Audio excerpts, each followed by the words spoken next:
Então, boa tarde. Vamos lá.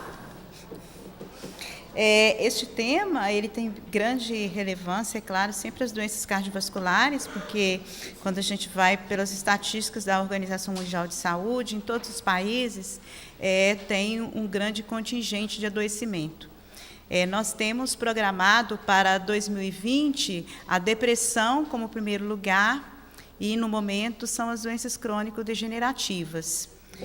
Eu trouxe aqui as estatísticas de Portugal, que as doenças do aparelho circulatório continuam a ser a principal causa de morte em Portugal, mas essa mortalidade ela diminuiu 4,1% entre 2011 e 2015, ao contrário dos internamentos por doenças do coração, que aumentaram 26%. Cerca de 35 mil portugueses morrem anualmente por doenças cardiovasculares, que continuam a ser a principal causa de morte e representam 1/3 de toda a mortalidade da população em Portugal. Aí, assim, o que quer dizer o estresse oxidativo? Quando a gente fala em estresse, a gente pensa só naquela agitação nossa do dia a dia. Mas acontece que o estresse, ele desenvolve uma série de reações fisiológicas. Nós temos como o estresse como uma situação de necessidade para nós. Quando nós estamos em um momento de dificuldade, aquele aluno que precisa de estudar para a prova, então ele entra numa fase de estresse. Isso é muito importante, porque se ele não tiver isso, como vai ser o estímulo dele para se preparar para a sua atividade futura? Assim somos todos nós, diante da nossa existência, e a gente teve isso muito bem colocado aqui durante o dia, a questão das necessidades da nossa modificação, da nossa reorganização das nossas posturas do dia a dia, reorganização dos nossos pensamentos, tudo isso desencadeia em nós, no dia a dia, um estresse. E esse estresse é a motivação para que nós modifiquemos e façamos algo diferente.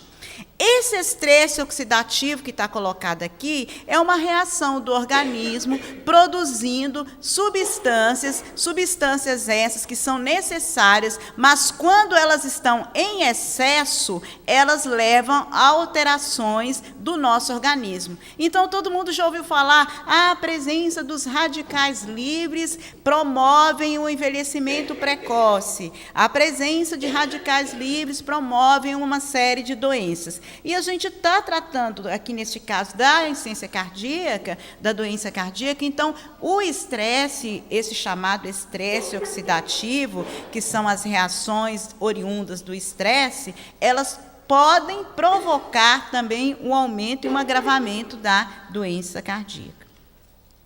Trouxe aqui esse sumário que eu falei quando estávamos falando da hipertensão, que é como que isso funciona.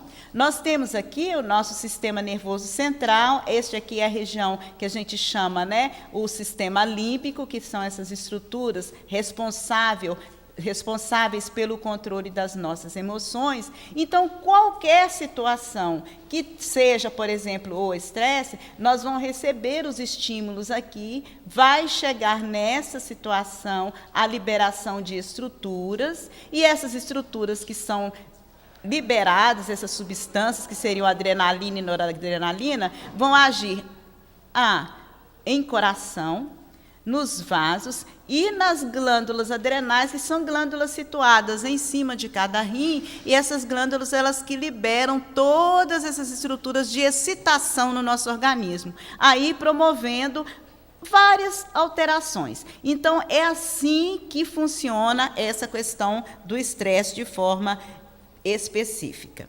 Trouxe aqui alguns artigos falando como que nós temos a questão do colesterol. A gente sempre fala da questão do colesterol, que é importante ter uma alimentação, uma atividade física que vai aumentar o chamado colesterol HDL, que é o colesterol bom. Aí, assim, esse trabalho coloca justamente uma questão falando que o colesterol HDL, quando eles estão em baixos níveis, eles vão piorar a função cardiovascular, independente da presença ou não de ter um entupimento da artéria, que é a doença arterial coronariana. E que ele coloca lá que o tratamento do HDL aumentou, né, a melhoria de ação das células cardíacas e melhorando o estresse oxidativo. Eu trouxe essa conclusão desse artigo de 2007, que fala sobre a fisiologia e neurobiologia do estresse e adaptação, que é o papel principal do cérebro. Então, lá ele coloca que, desde cedo, as crianças, elas são estimuladas e elas são como que programadas a terem determinadas respostas. E como isso se dá? É muito interessante que, lendo André Luiz, no livro Evolução em Dois Mundos, tem um capítulo que se chama, um item lá que se chama Centro Indutor do Lar.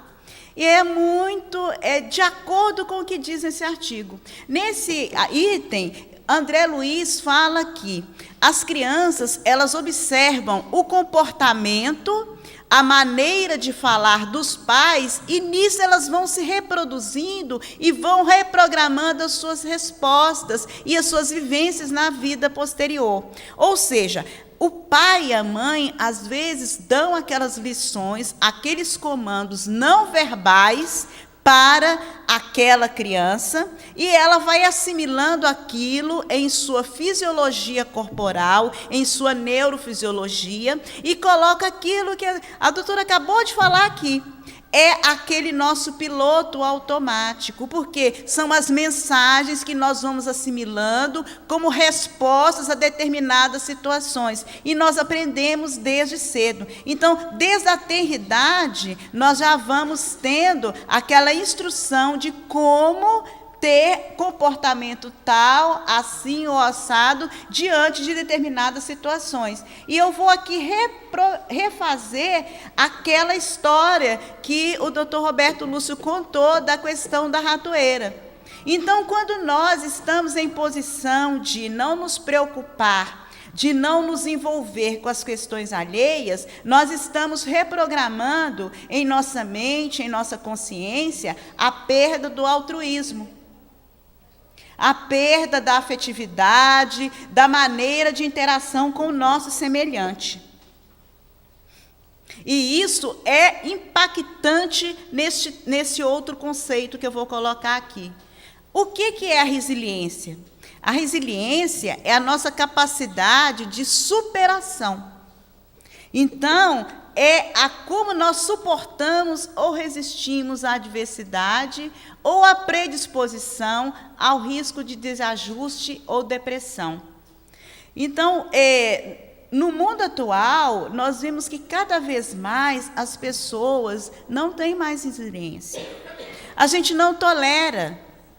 A gente tem um grau de tolerância à frustração muito baixo. E cada vez mais as novas gerações não suportam. As novas gerações, a gente vê que a sociedade não suporta pressão, não consegue trabalhar mais sob pressão, não consegue ter uma coisa negada, e isso diante do mundo em transformação, cada vez mais exigindo de nós uma firmeza para suportar aqueles embates, aquelas adversidades que são naturais deste momento de transição que nós estamos passando. A resiliência, ela precisaria de ser mais trabalhada, que seria a única forma que nós teríamos para passarmos adiante daquela situação, de passarmos adiante daquela provação. Então, quando nós falamos em doenças e tratamentos, a resiliência ela é muito útil no que diz respeito à aderência medicamentosa, à prática de atividade física, ao autocuidado, percepções de doença e da dor e menor grau de depressão, desculpa, aqui está escrito errado, ansiedade. Quando nós somos resilientes, nós compreendemos que o adoecimento, como eu já disse anteriormente, é uma contingência da nossa atual condição transitória num corpo material. Porque o corpo é perecível. O adoecimento, eles vêm nos tocar que aquilo vai passar e que nós temos potenciais acima daquela condição. Então, seja qual for o órgão em nosso sistema que estiver com alguma alteração, e aqui nós estamos falando especificamente do sistema cardiovascular, nós precisamos compreender que aquilo representa uma mensagem viva para nós. Aí é o momento de nós nos entrarmos para dentro de nós mesmos e lembrarmos o que nós estamos fazendo aqui neste momento, neste planeta, neste país, com esta dificuldade. Qual que é a mensagem que essa doença está trazendo para mim? Muitas das vezes, a mensagem pode ser um descuido, mesmo nosso, diante da vida, dessa existência. Outras vezes não é. Outras vezes é uma necessidade que nós trazemos de vidas anteriores para reparar aquela estrutura que foi lesada por atitudes desagradáveis nossas no passado. Então, quando nós temos essa visão, nós podemos ter mais um pouco de condescendência para com nós mesmos. Aceitação das nossas limitações e trazer a amorosidade, o auto-amor. Nós só desenvolveremos autocuidado a partir do momento em que nós tivermos auto-amor com nós mesmos.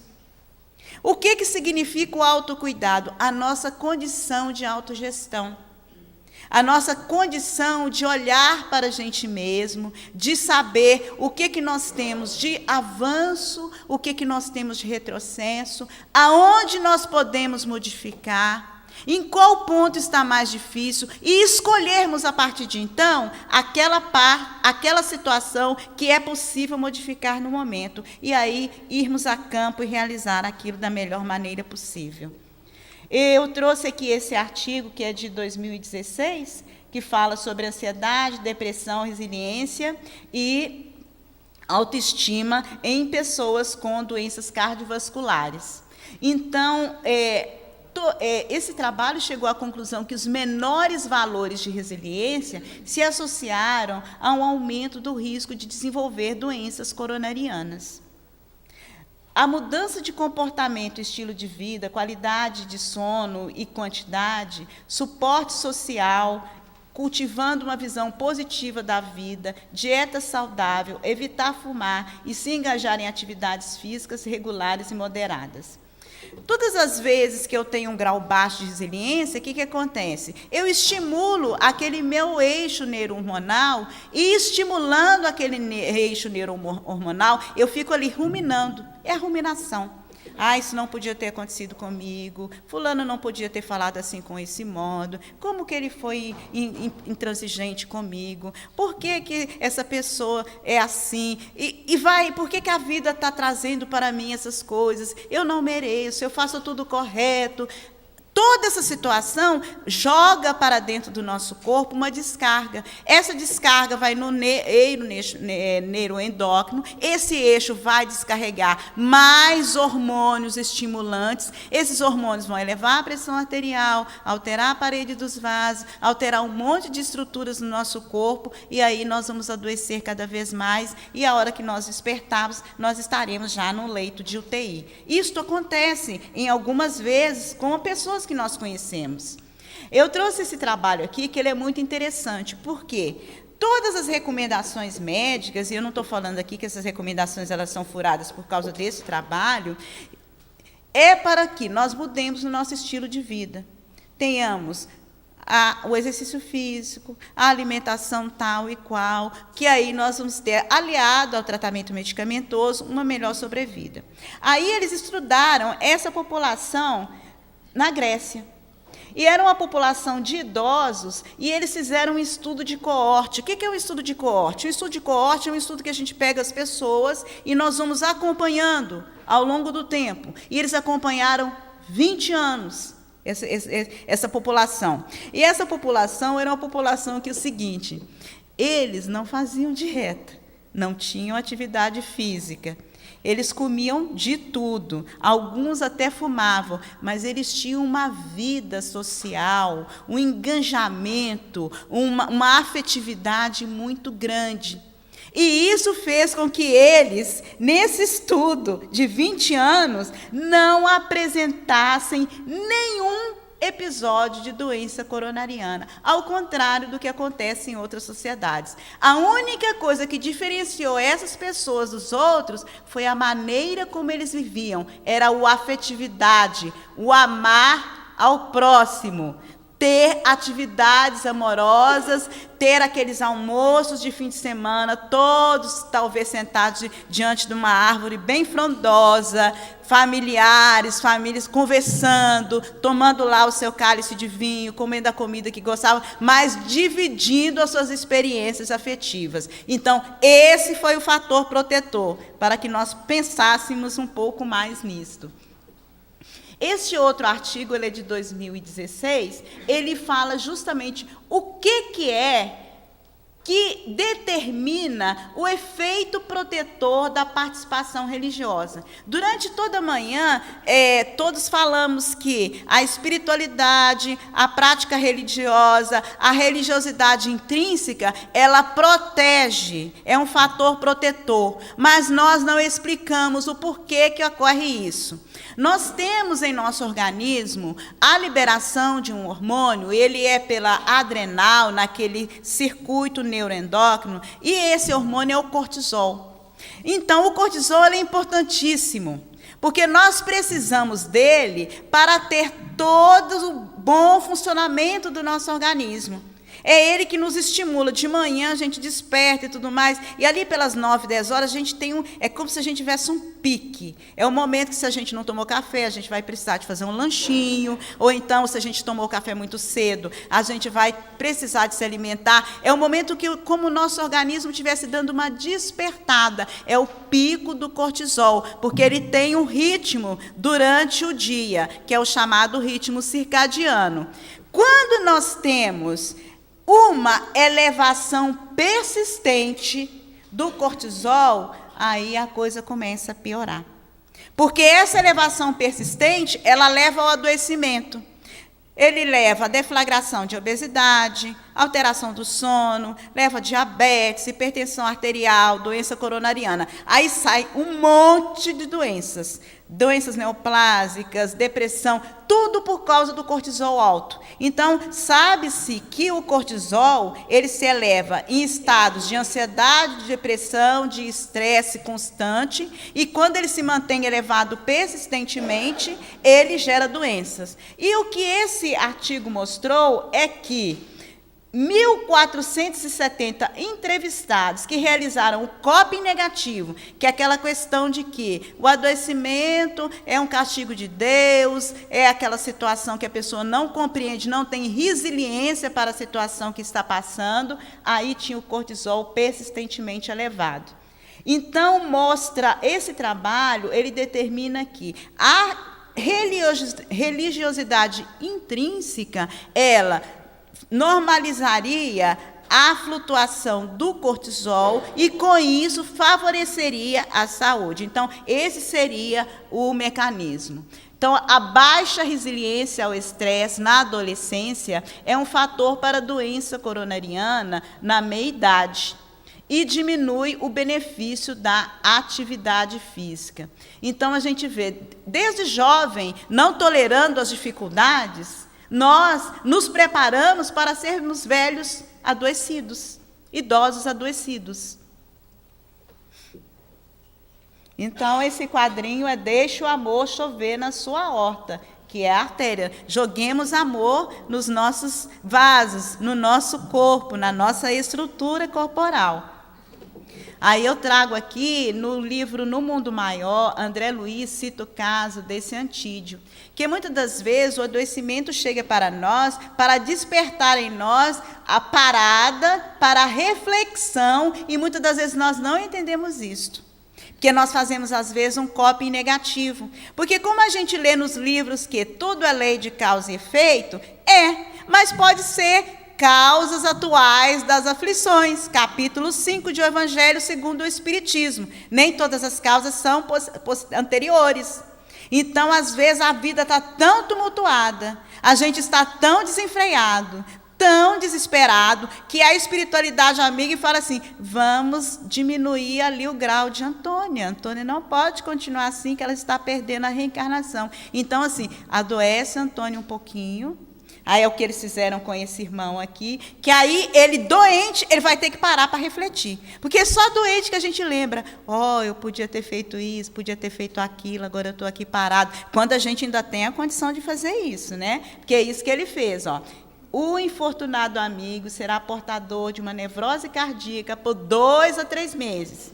No curso de algumas semanas, conhecerá intraduzível mal-estar, de modo a restabelecer a harmonia do cosmo psíquico.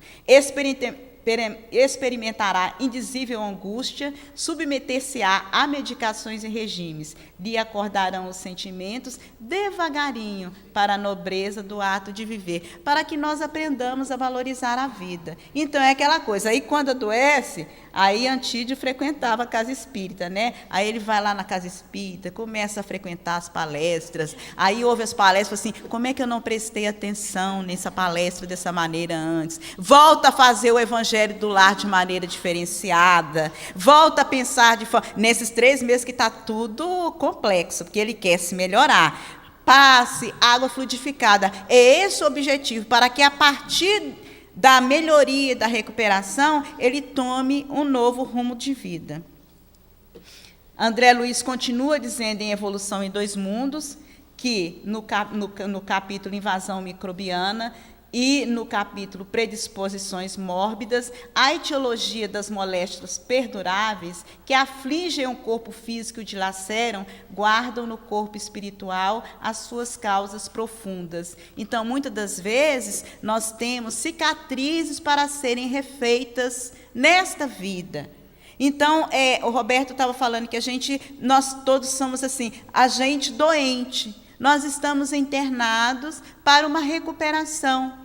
É um estágio de refazimento perispiritual. Nós temos que ter o traje nupcial. Como que nós vamos envergar o traje nupcial? Nos recuperamos das mazelas. As nossas principais mazelas são as mazelas sentimentais, aquelas que afetam o coração. Talvez seja por isso, aliado também às situações de vida que nós temos, as doenças cardiovasculares, elas têm um impacto tão expressivo em todas as sociedades do mundo moderno. E nós temos que, quando nós adotamos o comportamento favorável, pela simpatia que nós instilamos no próximo, as nossas forças físicas encontram sólido apoio nas radiações de solidariedade e reconhecimento que absorve de quantos lhe recolhem o auxílio direto ou indireto. Talvez seja o caso daquela população lá na Grécia. Aquele convívio, aquela troca de afetos, de sentimentos positivos, refazem aquela estrutura corporal de forma que ela não consegue adoecer.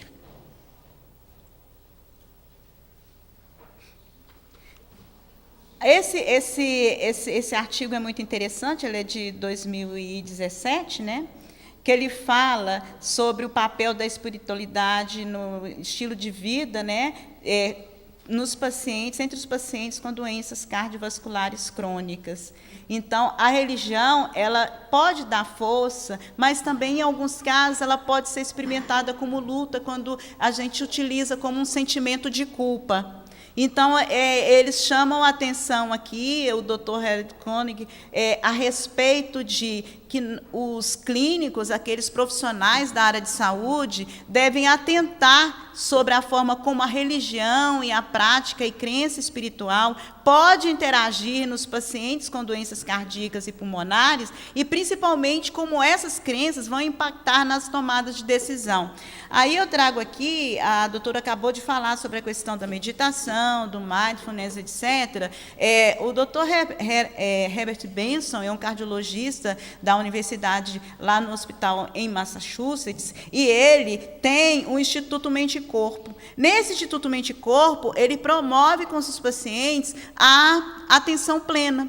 Ele induz os pacientes, tem um andar inteiro em que os pacientes cardiovasculares fazem a prática de relaxamento, de meditação, para poder ter uma melhoria das suas condições cardiovasculares. Quer dizer, desde 1970, ele está trabalhando com este tipo de interação com seus pacientes e obtendo grandes resultados. Eu trouxe aqui essa célula, que é o próximo artigo que eu vou falar, para mostrar as estruturas para que vocês compreendam. Então, aqui eu tenho essa célula. Essa parte de fora é a parede celular, que nós temos a chamada mitocôndria. Quando André Luiz fala da mitocôndria, essa estrutura. Aqui nós temos o centríolo, que é aquelas estruturas que fazem a divisão celular. Aqui nós temos o núcleo da célula. E essa estrutura aqui, chamada de retículo endoplasmático. Com essas bolinhas, ele é chamado de rugoso. Essas bolinhas são chamadas ribossomas, que são estruturas que produzem proteínas. E aqui o retículo endoplasmático liso. Então, por que essa estrutura? Aqui nós temos esse artigo que fala o papel do retículo endoplasmático, o estresse do retículo endoplasmático nas doenças cardiovasculares e o exercício. Então, ele fala que o retículo endoplasmático ele está altamente associado à doença cardiovascular quando ele é submetido ao estresse, ou seja, quando ele é induzido a produzir substâncias que vão gerar o estresse oxidativo. Então, a ativação crônica do estresse do retículo endoplasmático vai causar o quê? Lesão nas chamadas células endoteliais. A gente sabe que as doenças cardiovasculares, elas são causadas por alterações inflamatórias nas paredes dos vasos. Então, o infarto nada mais é do que uma lesão inflamatória. Então, por isso que, em uma determinada época, usou-se substâncias anti-inflamatórias para prevenir a alteração no chamado endotélio. Por isso que, quando a gente vai no médico e está lá com hipertensão, diabetes, alteração do colesterol, aí o cardiologista dá aquele famoso remedinho que é a simvastatina, a torvastatina ou rosuvastatina, que as pessoas detestam usar. Por quê? Dá uma mialgia, dá um mal-estar, mas aquilo é importantíssimo. Por quê? Aquilo estabiliza a parede do vaso e impede que a pessoa vá ter um infarto. Não é só para diminuir o colesterol. E é isso que o estresse no retículo endoplasmático causa. Então, o que acontece? Nesse caso, eles provaram que quando você tem o estresse, você já ativa dentro da célula um mecanismo para piorar a sua função cardiovascular. E o que André Luiz diz em Evolução em Dois Mundos? Pela própria conduta, feliz ou infeliz, por meio dos bióforos ou unidades de força psicossomática que atuam no citoplasma, projetando sobre as células e sobre o corpo os estados da mente. Então, ele é muito enfático, porque aqui ele fala assim, olha, eu escolho o que eu quero. Eu mando para dentro da minha célula, eu envio uma ordem mental com meu estilo de vida, com a minha busca desenfreada, com meu cultivo de vaidade, com meu cultivo de um monte de coisas, esquecendo que eu sou espírito imortal, que eu tenho um objetivo para estar aqui agora. E aí o meu corpo vai agir desta forma, vai ser esta resposta que eu vou ter. E eu trouxe essa animação, que ela é muito interessante, porque ela coloca para nós o que acontece no nosso corpo nos determinados estados. Olha só a ansiedade, o que acontece com a serotonina. E a depressão. Agora, olha só, a resposta para todos nós, a Célia Dantas já antecipou cedo, é o amor. O Roberto falou o que nós estamos para fazer aqui, para a gente amar um ao outro sem olhar os defeitos, porque defeitos todos nós temos, todos nós somos porco-espinho. Então não adianta ficar cutucando o espinho do outro, a gente está cheio. Então, o que nós precisamos é compreender que, quando Jesus colocou essa proposta de amor, de tolerância, de perdão das ofensas, de oferecer outra face, o mecanismo era fisiológico. Está no livro religioso, um livro moral, que é a nossa conduta da sociedade. Mas ali era a forma que o Cristo teve de deixar para nós uma regra de conduta. E nós não compreendemos isso até hoje, porque nós estamos envolvidos no nosso egoísmo, nas nossas necessidades íntimas, na nossa condição de sermos melhor, não que nós não devamos correr atrás das nossas melhorias, mas este não deve ser o nosso único objetivo. Só por meio do amor nós temos equilíbrio neurofisiológico. Dopamina, serotonina e ocitocina são os hormônios do amor, e nós não vivemos sobre isso. A sociedade atualmente consome medicamento. Roberto Luz prescreve isso a toda hora para os clientes dele. Por quê? Porque a gente não aprendeu ainda a abrir o peito. A gente só abre o peito quando o cardiologista manda para poder colocar a ponte de safena. Então, é um drama. Então, vamos aprender que não precisa de fazer isto. Em alguns casos ainda vai ser necessário, mas que nós possamos evitar. E mesmo naqueles casos que isto seja necessário, que nós possamos estar envolvidos naquilo que é o nosso compromisso. Porque tudo é nosso compromisso. A vida, nós assumimos o compromisso. Estar reencarnado em país tal ou qual é o nosso compromisso. Dificuldades que nós passamos no nosso meio é nosso compromisso. Mas nós falamos antes de vir que nós íamos fazer isso tudo com amor, porque era a nossa necessidade, era a nossa chance. Então, que o façamos dessa forma, que possamos chorar, possamos ter um ombro amigo de um amigo, para poder chorar as pitangas, como a gente fala lá em Minas Gerais. É certo, a gente precisa disso, desabafar, mas que a gente desabafe e depois fala, olha, agora eu vou seguir o meu caminho, vou fazer da melhor forma possível, porque o amparo e assistência está ao meu lado. Eu trago aqui essa árvore, que é uma árvore maravilhosa, que é o ipê. Eu não sei se talvez aqui não tenha. O ipê é uma madeira nobre e é uma árvore típica do Cerrado. Então, a gente tem, olha como é que ele floresce belo. E ele floresce dessa maneira numa das épocas mais tristes. É a época da seca, a época que não chove, é quando ele fica mais lindo. Então, quando o tempo está mais... Ele está ali, ele perde as folhas todas e tudo mais, e aí ele floresce ali.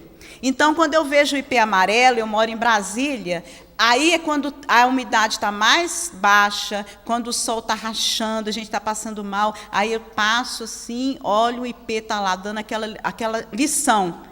Eu estou aqui florescendo, deixando para vocês essa bela lição. Então, tolerem esse tempo, porque eu estou aqui dando o melhor de mim diante deste tempo. E é assim que nós todos devemos fazer a cada dia, a cada instante da nossa existência. Agradeço a todos mais uma vez pela paciência, pela oportunidade de estar aqui. Uma boa tarde para vocês.